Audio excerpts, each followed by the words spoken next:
Okay, welcome everyone to Just Equus. We're here at Welsh Horse and Saddle, and I've known Troy for a little while now, and I'd like to call him my friend, and I think we are friends because we've had some good, lovely conversations with our backgrounds and things like that.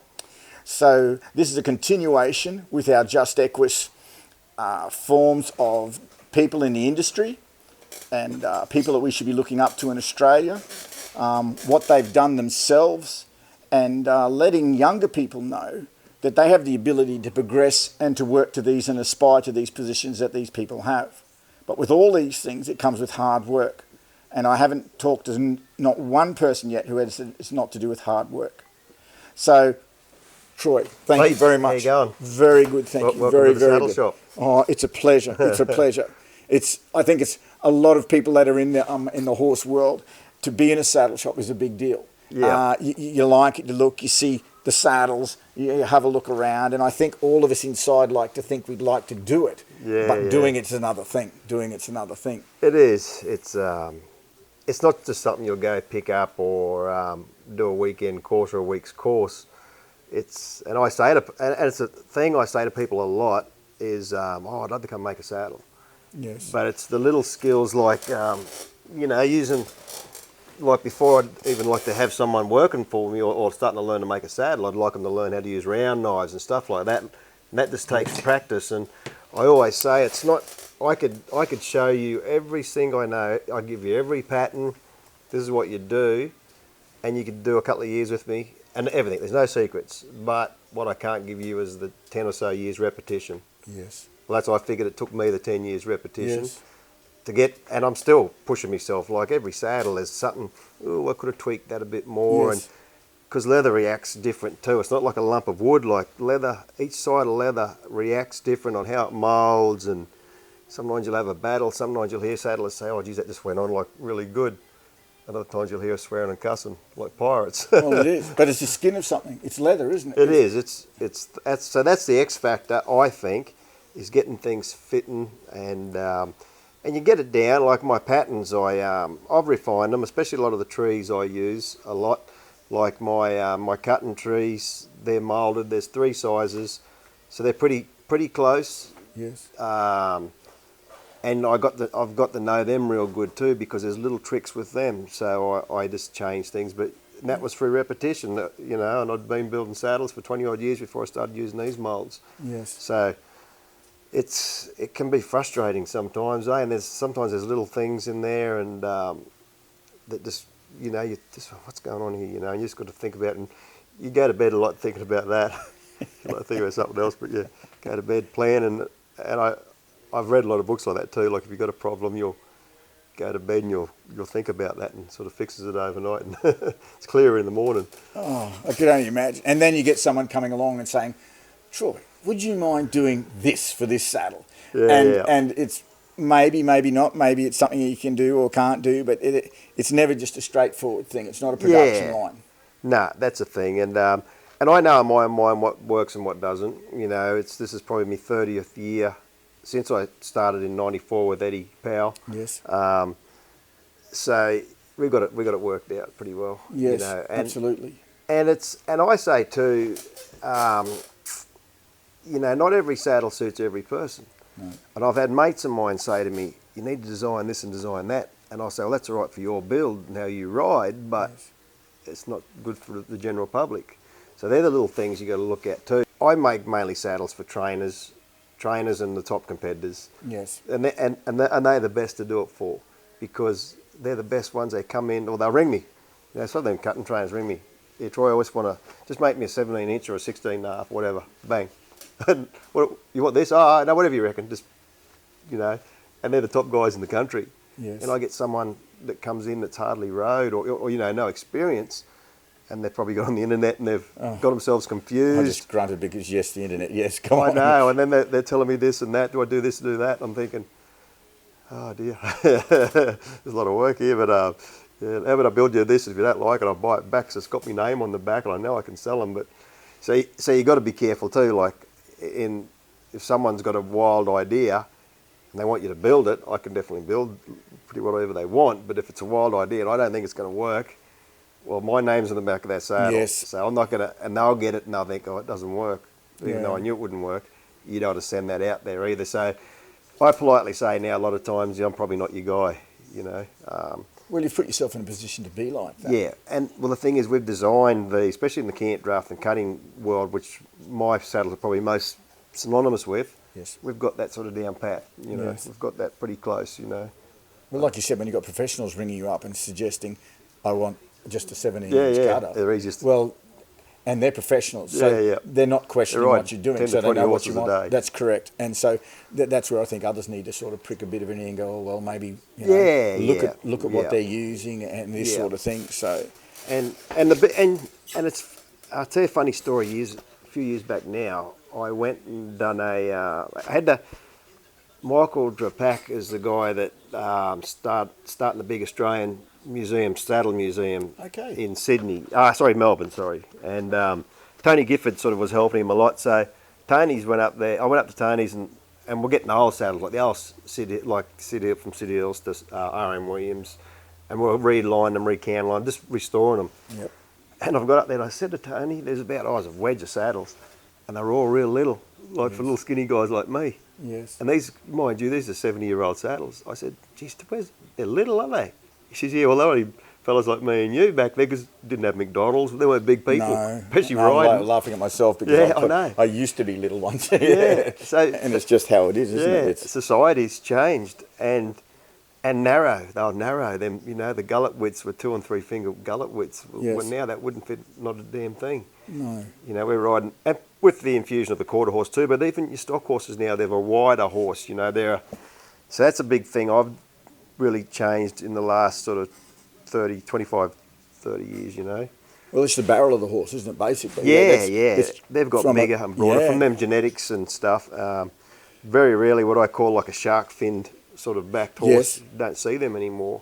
Well, see, the horses, they're looked after better now, aren't they? Yeah, Like back then, you rode your horse like literally all the year and they were like a greyhound. They were fit, healthy, but there was not an ounce of fat on them. And different times, Well, you know, it's funny too, like when I do a couple of big trade shows a year, so obviously we do the Nutrien sale in Tamworth at the ALIC. Then we do, I do the NCHA Futurity. Yes. And I'm fair dinkum, well, there's more animal supplements and stuff there than there is saddle makers. Like it's a big industry. Yeah. That's just how it is, isn't it? Yeah. That's probably growth industry. So yeah, trying to invent a good feed or a supplement and people just like that. I've seen people, they just feed them everything. Like, you know, it's crazy what they'll, you know, it's just marketed right. And it's good, a lot of the stuff's good stuff too. Absolutely. But yeah, our horse, he's more healthier than the humans riding them.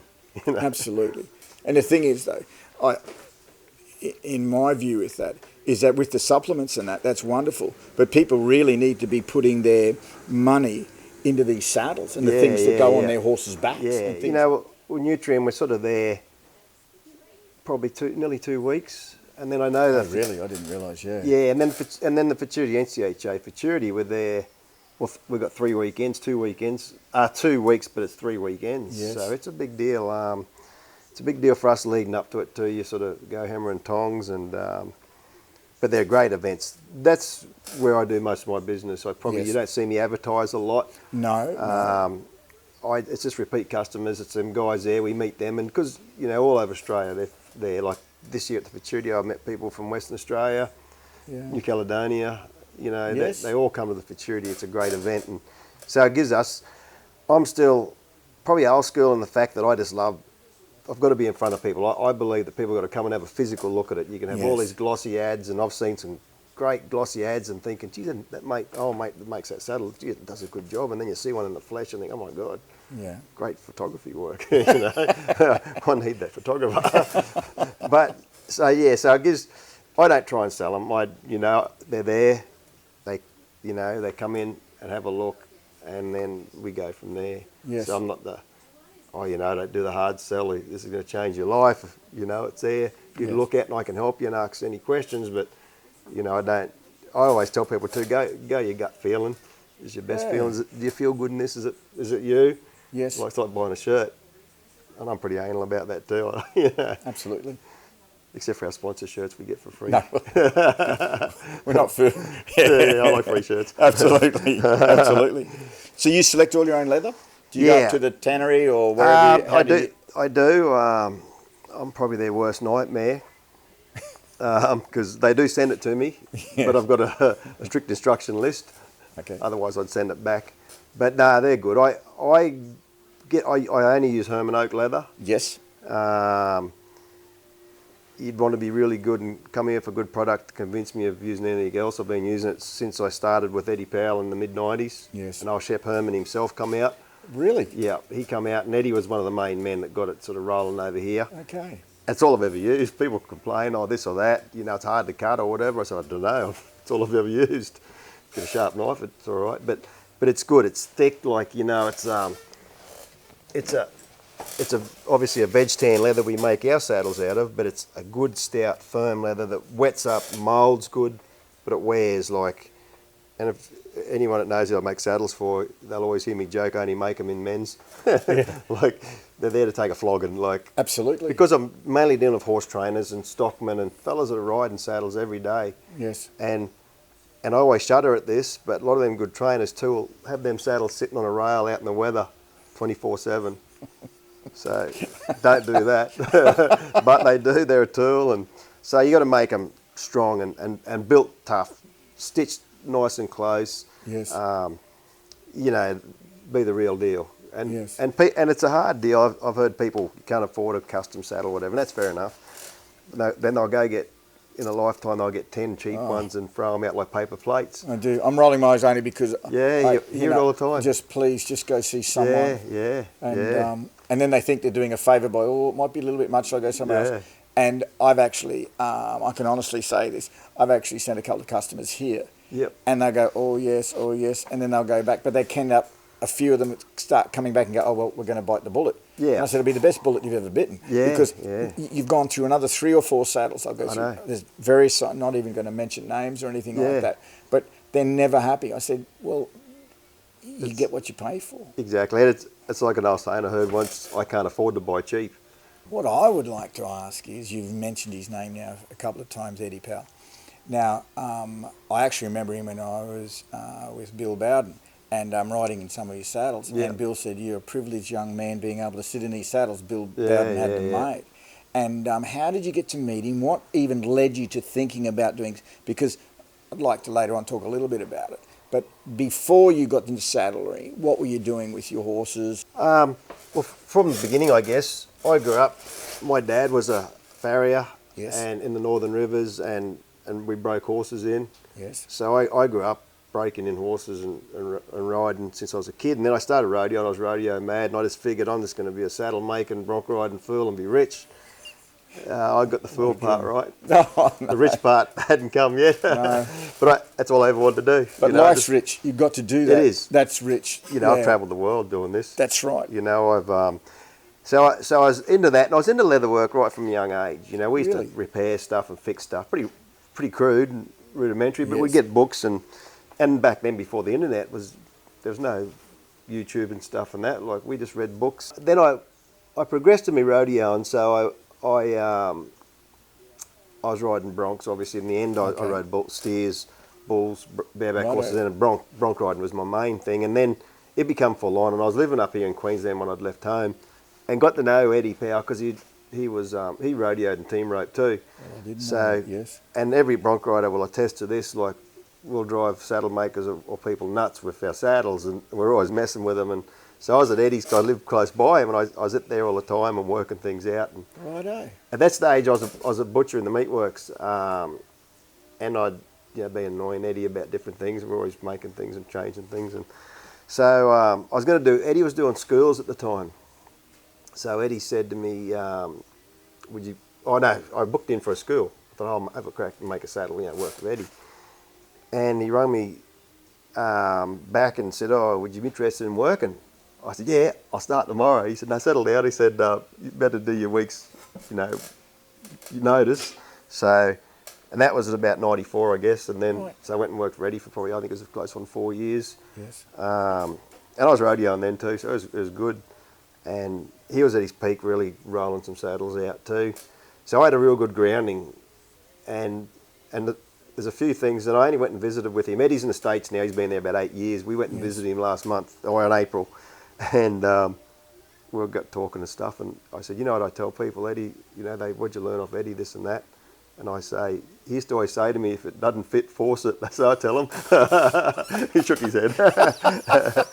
But he was good, Eddie, in the fact that, you know, like, he gave me a good solid program to start. I was pretty well raw slate. I didn't have too many bad habits. This is how we do it. Yes. And I didn't realise I do now, the way he approached it to get me going, and it worked pretty good. Okay. But he was Eddie. People don't realise this, and he didn't like doing other saddles other than Western saddles. But he could make a stock saddle, dressage saddles. He could make all that, but he just wouldn't. I saw him do a couple. I don't know how they got him to do it, but he'd make a few. But yeah, he loved his Western saddles, rope saddles and stuff. And he's still saddling in the States? No, he works for Martin Saddlery, so he's like the big boss there in the whole production of Martin. So we got to have a look through that there the other month, and yeah, it's amazing to see it's more of a production one, not so much like a custom guy. Like I'm one-on-one, I do the whole lot. Where them guys, they'll do a section of it. Yeah, it was pretty amazing to see. Yes. Goes through, I guess, the line, and it's big business. Massive. Yeah. It turned out in a week what I can turn out in a year. And when you went to the States, say in your travels, do some roping. When you went overseas, did you? Not this time. We just not this time, but just in general. In your life. Yeah. So when I was younger, just so much this time. Yeah. When I was younger, I first went to Canada in '93, I think it was. Just rodeoed broncs and bareback horses over there, and stayed for near 10 months or so. Really? The first time in Vancouver. But I had a good friend of mine who I just went and stayed with. He's in Vancouver, so I went and stayed with him. He's got a place in Arizona as well. They call them snowbirds because in the winter they go to Arizona, which I would too. So I went and stayed with him. It was good, and we've always stayed in contact, him and his wife. So we had and he's team ropes. Yes. So we're at Cave Creek, Arizona. We went there, and the kids got to ride these high-end team roping horses, and it was cool. It was pretty cool. So I went and visited with him. But yeah, so I'd done that. Then been a couple of times. I'd been in New Zealand for an Australia versus New Zealand. Then I went to the last time I went to Canada Rodeo was in '99. Right. And as a latter part of my career, and things are starting to fall apart. You know, knees and all that sort of stuff. But yeah, it was good. I hurt my knee then and come home. Yes. But yeah, I loved it over there, and everything I do, it's just sort of like we do it all here, but it's on steroids over there. Like another level multiplied in the population. Yes. But the last time was good to go over too, because with me family and I got to be more of a tourist and look at things and pull up and see people and have a yarn, and visited with some saddle makers over there and stuff, and went to the Super Stakes, the cutting at Fort Worth was on, so I went there for a couple of days and got to talk to them guys doing the trades too, like other saddle makers and tradespeople over there, which was really good. Okay. So I'm a big believer. You just can't stop learning. I love this YouTube stuff and that now. I'm worse than the kids. I'm on it all the time, looking at stuff and getting ideas and the best saddle makers in the world are great. Like they're real down to earth. Like, and I find the better ones are, because they're not threatened by anyone. And no. There's a couple that message me, come if you get a chance. I see you in Fort Worth, come and see us. And it was I run out a bit of time. I could stay there for a year doing that. Yeah. But it's just so it's a pretty good little industry now, and it's sort of. But it says a lot about the industry, doesn't it? When you got things like that, they're not just shutting off and I'm untouchable. Yeah, exactly. And I don't mind helping. Like I don't feel threatened by anyone. We're busy enough, and if I can help someone and shortcut it for them, I actually say we've got a shortage of saddlers in Australia, custom saddlers. Well, like I'm a guy that I don't do repairs. I've got about 6 repair saddles there. Yeah. They just don't take no for an answer. Yes. But a lot of them are good clients too, and stuff that other people probably can't do. But so there's a niche there for that sort of thing. Oh yeah. Like big time. Yeah. And I've told other fellas, especially guys starting out, repairs are a great thing because you get to see everyone's saddles. Yes. And you see what they do, and that's where you learn a lot too. Yes. By pulling them apart and seeing, that's not a bad idea. And you're also the president of the, I suggest it's president, I'm pretty sure, Yep. of the Bud Desert Cutting Club. Yep. Can you sort of expand a little bit on your background in your cutting horses? Yeah, well, and your club? originally I'd always rodeoed, and I camp drafted like everyone does growing up. And then when I quit riding broncs in about 2001 or 2002, well, as a forced retirement, I broke a hip. I was working in the film industry and broke a hip doing a film stunt, or as a live stunt actually. And anyway, I had enough by then. Yes. And I was looking. I love the cutting because it's sort of like the next step from riding broncs and rodeo, and there's the same sort of atmosphere and feel to it, and a little less dangerous. And I love the cutting horses, and as what obviously because I build a lot of cutting saddles, so Yes. I was just in that crowd of people, I didn't go building dressage saddles, and I didn't do any No. dressage. I just wasn't into that, but. Not that there's anything wrong with that. I was just into the it's cowboy your stuff. thing. I was That's just into the your cowboy thing, stuff, yeah. So that I gravitated to there, and I just very non-pro in the cutting. I've 15, 20 years of seriously rodeo, and I still judge rodeos, a couple of the big ones in Australia. But I've got no. Well, I'm busy enough going to what I do travel, going to some shows, but I've got no aspiration to go down the road anymore. Yeah. But we do the futurity, and the beauty of this club was good for me because, I can at a certain level go over there and compete, and it's a bit like my game of golf. It doesn't matter how I do, and I know I get a bit busy. There's pretty long hours in this game, so you can't be there trotting horses around for a couple of hours a day either. No. Mine do it a bit tough. No. I'll probably credit to them that I can pull them out of the paddock and on Thursday, Friday, and trot them around on the mechanical and go over and show one, but they probably like it really. They work too hard. The horses that we're riding now, and you go to the nutrient sale, is a good example. I was there in the earlier days of that sale when a horse made 20,000, everyone stood up and clapped. Yes. Now they make 200,000 or 300,000. You don't even get a standing ovation.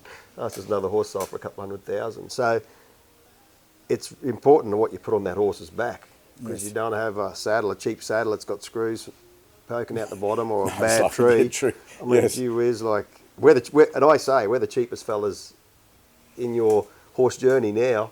$6,000 or $7,000 saddle is pretty cheap compared to that 300,000 you just paid, and the trucks, And the ongoing things. goosenecks, Just the farrier to come out. farriers. Get the dentist, all the other things involved in it, and yet you make a one-off investment here. Yeah. And you've got it for years. Definitely. Years and years. Yeah. And I'm real paranoid, and because I've worked in the stunt industry too, and like the live show industry with horses, strength and safety is a big thing to me. Yes. I'm paranoid about it because I've done a lot with them guys, so doing dangerous stuff. So you got to make it strong, and that's what worries me sometimes. I think, that people wear things out, or they get a cheap saddle that's not put together right, and gee whiz, like a girth or something rigged on.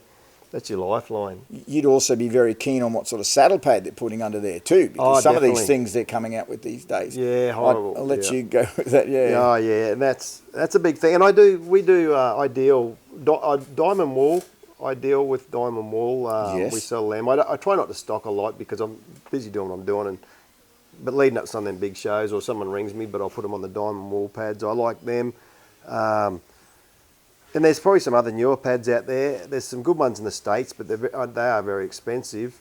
But like I say to people, remember, a saddle pad is like a pair of socks or jocks.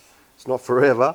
No. And that's, that you can only build something so much that takes so much work. So that's something to look at all the time. Yes. Is a good pad. I tend to, in our climate, because it's nice here now, warm, It's glorious. cool, Yeah. but in summer we get a bit of the humidity being on the coast, so I'm really liking, for me, because my horses aren't that fit, so I like the sheepskin lined ones. It just wicks away, I think, and you wear them Explorer socks in the middle of summer. I wear them because they wick away and you don't sweat in them. And sometimes I think the bling factor comes in too much, and it's a nice pad because it's got a nice, and the pad itself is practicality, functionality is yeah. so more important. That's only my little... I've tested a lot of that stuff when I was riding full time. A lot of that stuff we'd test to see how it would stand up. I was always interested in that sort of stuff. Yes. And yeah, there's an old saying, like the old saying, you only get what you pay for. You had to go buy the expensive stuff if you're going hard. Like there's no cheap version of anything good. I couldn't like find that. it. I've tried it. Yeah. You know, it's just, you know, you got to go the better product. You really do. There's a reason why even them pads are $300 or $400. There's a reason for that price. Well, you were suggesting the other day you came back with a few bits from the States and that sort of thing. Yeah, yeah. Because of the quality of the bit, they're a bit more expensive. And, yeah, I bought some back, some Bill Freeman bits, yes. cutting bits that they're all using. They're a nice bit, and they probably retail here, and that's on the cheaper side is about the $340 mark. Yes. But they're American made. And they're made specifically for that event. Yes. Unfortunately, in the world, the overseas companies would get products that were good and then copy them, and they miss out. Yeah, that's the thing. Like I could probably go copy a Lamborghini with a team of guys from overseas, but I'm not going to make a Lamborghini. No. I was very lucky, and I worked it out real young. But I'd been around good horsemen and stuff. But even when I was rodeoing and whatever, and my horse journey, I figured I go to the best guys. Yep. And it's a no-brainer, really, isn't it? It's not. Frank Green's been a great mate of mine, and I'd known him since we were kids rodeoing. Did you? Yeah. Since I was a young fella rodeoing, Yes. and he's been a great mentor to me, and he's won everything and one of the best horsemen in the country. Yes. That makes no Without sense doubt. not to learn off him, does it? Well, you don't want to reinvent something. He's Nah. normally what he's forgotten is normally there's a reason for it. Yeah, yeah. It's worth revisiting. You go to the best guys at what they're doing, and you're going to go pretty good. Yes.